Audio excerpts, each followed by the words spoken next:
Hi Danny, it's nice to see you again after your initial visit. During today's visit, we will be reviewing all things that we collected at your last visit. We're going to be looking for any subluxations on the x-rays that we took, and we'll go over the nerve scan as well. What's a subluxation? Well, let me get my spine for you. A subluxation is any misalignment of the spinal column that can potentially compress the spinal nerves. So here we have my spine, and you see that there's spinal nerves sticking out of the spine. So sometimes throughout our daily lives, misalignments will happen in the spine and it will compress the nerves. Yes.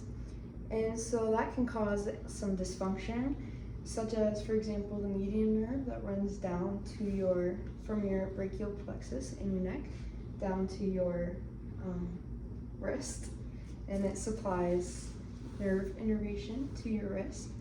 If there's a subluxation there, it can cause numbness and tingling and muscle function in your fingers. Yeah.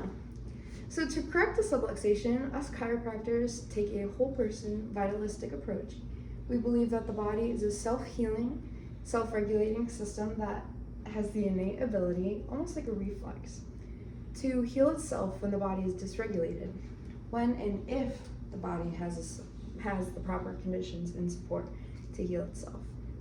I, as your chiropractor, work to address the root cause of your problems and enhance the body's healing mechanisms by restoring the natural flow of the nerve impulses that are sent through the spine and throughout the rest of your body. So to do this, I focus on identifying and correcting any subluxations through spinal adjustments, which is typically a gentle, controlled movement or pressure applied to an adjustment to a vertebrae of the spine to help improve its alignment. The adjustments will promote self-healing and wellness to the body while also reducing any pain and improving mobility. Do adjustments hurt? They always sound so painful. Not at all. So the cracking sound that is often heard during an adjustment is actually called a cavitation. So the popping noise is made by the release of air bubbles in the synovial fluid that surrounds your joints. When the pressure changes in that joint by the adjustment that I deliver, the air bubbles will pop. It is not always heard after an adjustment and is not an indication of anything being cracked or harmed or of a successful adjustment, just simply a fun bonus. After the adjustment, some patients may have some pain, but it varies from case to case. I like to compare it to going back to the gym after not going for a long while. I'd recommend icing after the adjustment to help with any potential soreness. Oh, awesome. I honestly had no idea. Thank you for sharing that with me. Of course, that's what I'm here for. Patient education is a huge priority in this office. So in your last visit, we talked about your history with sports.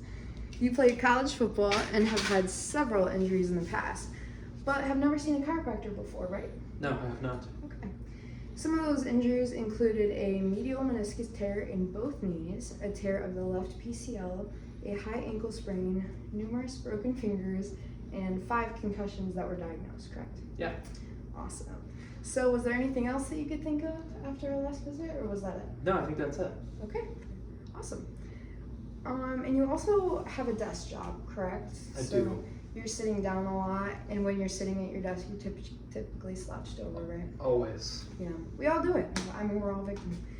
So when you're sitting like this every day at work and driving home from work, and when you are relaxing at home and watching TV and you're constantly in that slouched position, the muscles in your back and your shoulder are working overtime to support your head, which causes the surrounding muscles in your chest to tighten and constrict, which then the overactive and underactive muscles begin to overlap and create this X shape. And this is called crosshatch syndrome. And it's associated with many of the symptoms that you have been experiencing in your last visit, such as your headaches, your jaw pain, your neck pain, your low back pain, and your restricted neck movement, right? Yeah. Yeah. So now I'm going to pull up those posture findings, the range of motion, and the motion palpation findings.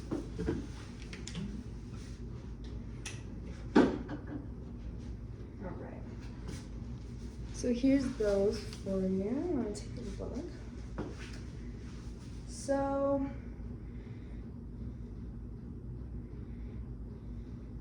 when I was observing your posture, I saw you have a bit of an anterior head carriage, and this is caused by looking down at our phones and our laptops, and it's more commonly known as tech neck. Ooh. Yeah. So it's becoming more and more common with our newer generations, and we grew up playing on our phones and on the tablets and everything with technology. So then this causes the tech neck, it causes an increased curve in the neck, which causes the front neck muscles to tighten, and then the deep neck flexors to weaken, causing an imbalance and some pain. And then the tech neck, it causes cervical kyphosis, which is straight neck. Which, it's not as scary as it sounds, I promise. Sounds very scary. It does. Everything sounds scary in medical terms. So basically, the cervical neck, it starts straightening, just like this. You see what I mean? Mm-hmm. So when we're constantly looking down, it straightens, it causes a lot of pain, it's discomfort. Nothing good, nothing good. Lots of headaches, jaw pain. I have those. Yeah, all those things. So the cervical spine curves more forward and it's normal. All right. Now we're gonna take a look at your posture scans. So it looks like you have a 3-inch anterior head carriage. So normally the head weighs about 10 pounds, and for each inch forward that your head carries, it adds an additional 10 pounds to your neck. So right now you have about 40 pounds weighing on your neck, which also can cause many of the symptoms that you have been experiencing, like the neck pain, the stiffness, shoulder and back pain, headaches, and you've been having some sleep troubles as well. You also have a high shoulder on the left, and you have restricted range of motion in the cervical spine and the lumbar spine to the right. So during motion palpation, there was a fixation to L4 upon flexion and extension, a fixation found on right axial rotation at L4, and no fixation found on lateral flexion. Those were all the motion palpation moves we did earlier on the first visit. All right.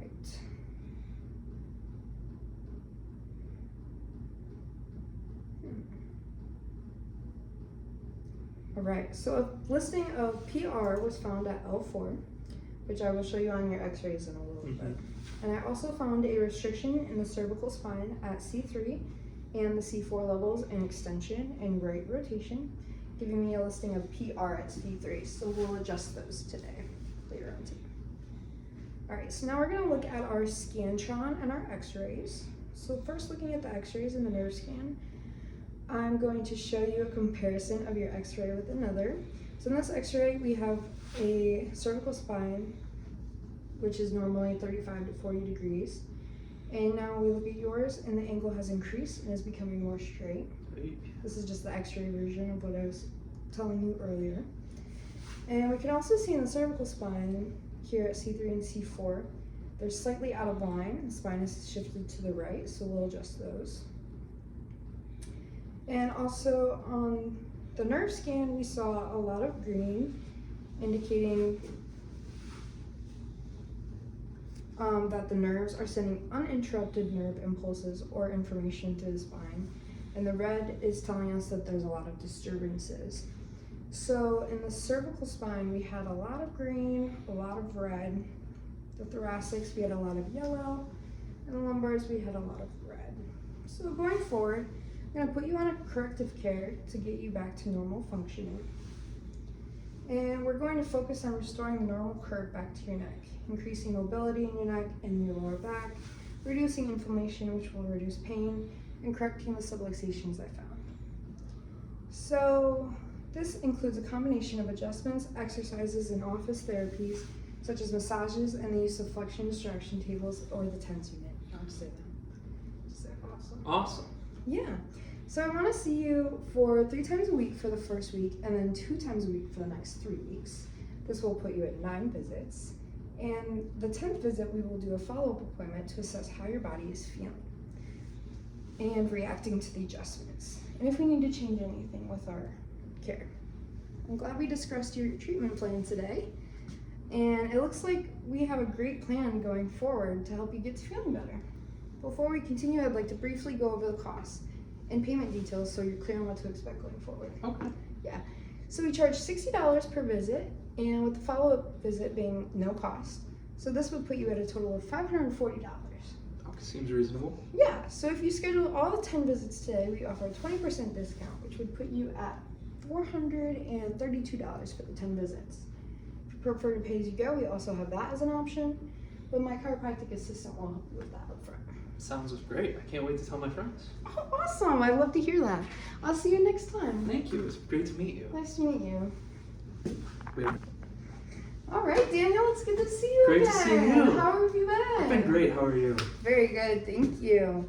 So, I'm loving the progress we've been seeing. How are you feeling? I feel a lot better. My low back's improved a lot. I feel like I have a much better range of motion with my neck. That's awesome. We love to hear that. Thank you. Awesome. You have made such great progress. The adjustments seem to be helping your headaches a lot. They're not occurring nearly as often. Your neck mobility, as you said, has increased. And your cervical spine is almost back to normal ranges, which is awesome. Exactly what we were looking for. Your neck muscles have relaxed quite a bit, so you're able to relax now, which has helped your anterior head carriage go down to 1.5 inches from the previous 3 inches. So now you only have about 25 pounds.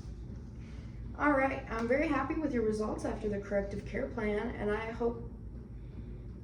hopeful for continuing the care and getting you closer to your optimal health. Thank you so much. Yes. I look forward to seeing you again, Daniel. You as well. Awesome.